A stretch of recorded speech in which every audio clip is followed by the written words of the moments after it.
Ladies and gentlemen, this is Mick Ruby from MUFC Readers TV, the second video upload that I do today on this day of recording as Manchester United are playing Leeds in Stockholm. Wow. We're going to talk, of course, about the goalkeeping situation, as there's been some rumors, speculations. Fabrizio Romano has spoken about Emi Martinez. But who is Manchester United targeting?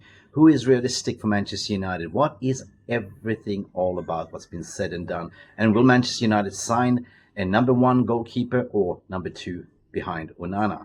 Guys, do me a massive favor, do not forget to like and subscribe, and let's get right into the news. Well, let's start with Emi Martinez. This is something that's been brewing for the past month. It came out sources from Argentinian media, and Fabrizio Romano confirmed it yesterday. The only way Manchester United will do this deal is if it's a part of a swap deal for potentially Garnacho. But let me just be very clear on the swap deal. Swap deals doesn't really happen that often. Manchester United really needs the transaction. Even if it's swap deal, Aston Villa needs to pay up for the valuation of Sancho, which I believe will be of around 45 million pounds.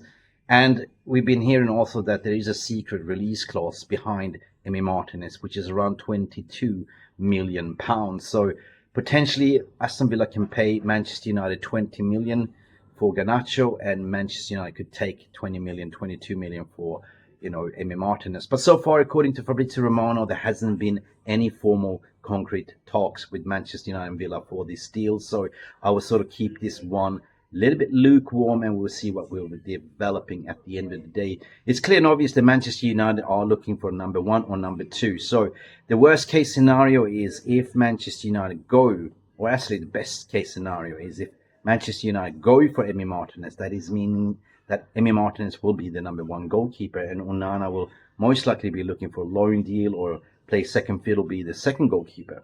Number two, there's two more goalkeepers, which is very, very closely linked to Manchester United. We spoke about this lengthily yesterday in yesterday's live stream, but I'm going to mention very, very important goalkeeper that Manchester United has been scouting for the past 2 months, and there's Senne Lammens, the 24-year-old goalkeeper, which is my preference, and basically he's attainable for 17 million pounds. Now, he's that kind of modern goalkeeper that has the whole package. 24 years of age, up and coming next David De Gea in terms of Manchester United legendary status. He's even better than De Gea, like shot stopping abilities, ball distribution, good on his feet. And, I don't really sort of want to overhype him, but if you look at his stats, what he did last year in the Belgian league, my Antwerp, he was unstoppable. So 17 million, that is a bargain. That is a steal that Manchester United can do. And I believe they are looking for it. And there's several clubs looking at Senne Lammens as well. Reports saying that James Trafford is returning back to City, and James Trafford was a Newcastle target. So Newcastle also look at Lammens. So Manchester United better sort of hurry up and pull the trigger. Let me know in your thoughts and feelings. Do a little bit of research about Lammens and let me know what you think. Number three, hot on the list, is of course a little bit of a cheaper alternative, but also equally good shot stopper, tall specimen, good on his feet, but not really Premier League proven whatsoever or Europa proven. This is from Botafogo from Brazil. This is a deal for John Victor, and that deal can be made for 7 million pounds. So that, in my opinion, if Man United go and trigger that cheaper deal, that will be a goalkeeper number two behind Onana to challenge Onana and fizz out beyond dear. You know what I mean? So that is the one to watch. I think that at the end of the day, we'll see how the budget pans out. If we're going to go get for, all in for Benjamin Sesko, we're most likely going to sort of fork out 60 million pounds, and whatever is left over, the outs, if Bayendia goes, Sancho goes, Garnacho goes, there'll be definitely money to look at a more serious goalkeeper. If we get money enough, of course, Manchester United most likely will go for Emi Martinez. Emi is kind of Premier League proven, but is he really the better goalkeeper than Senne Lammens, which is a sort of a long-term vision strategy that Manchester United are doing? You look at Emi Martinez, he's 32 years of age, recently good salary demand, but at the end of the day, the lifespan of a goalkeeper, they can stretch up to 40 years of age. So there's plenty more to give for Emi Martinez if he joins Manchester United. But if you look at Lammens and John Victor, they're on the age bracket of 25. There is definitely resale value to be given. But This is, in my opinion, something that we really, really need to address. Simply, we don't trust Onana behind the sticks. We can't simply start the season with Onana against Arsenal. It doesn't make any sense, right? You know, last season he let in more goals and did more forced errors than anyone done in Premier League history of goalkeepers of Manchester United. So this has been well noticed behind the scenes. They are working to get Onana out of the door.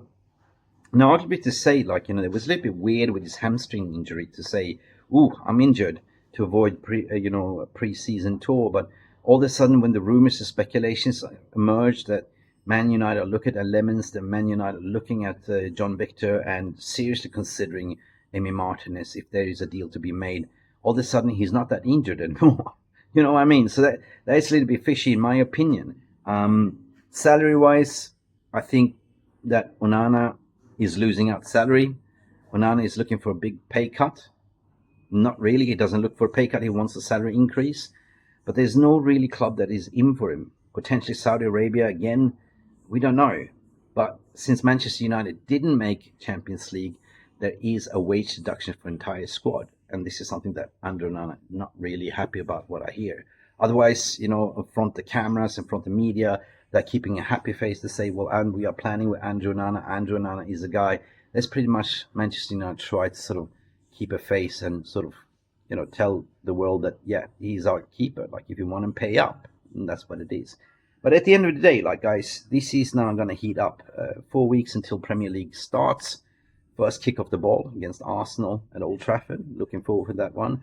But do we really going to see a new goalkeeper behind the sticks? You know, it'd be a damn shame if we don't, because if we're now strengthening the attack with Umbuemo, with Cunha, Bruno, Ugarte, potentially Sesko, and then we concede a lot of goals behind. I mean, defense is pretty good, solid. If you look at, like, you know, Lenny Euro, Matthias de Ligt, you have Harry Maguire, you have Mazarawi, and even Licha, Lisandro Martinez is there as well, and also Luke Shaw. So we are kind of gearing up for a solid defense. And even reports saying that we are looking at Estupiñán from Brentford to be as a left winger or right winger. But one thing that's been coming up from training, and I'm really going to be excited to watch today, is Diego Leon. He's been very, very impressive in training and made a mark that give me a pre-season and I will prove you that I could start. And so far, what we're hearing behind the scenes in training, he's been doing a madness, like Amad Diallo did when he came to Manchester United.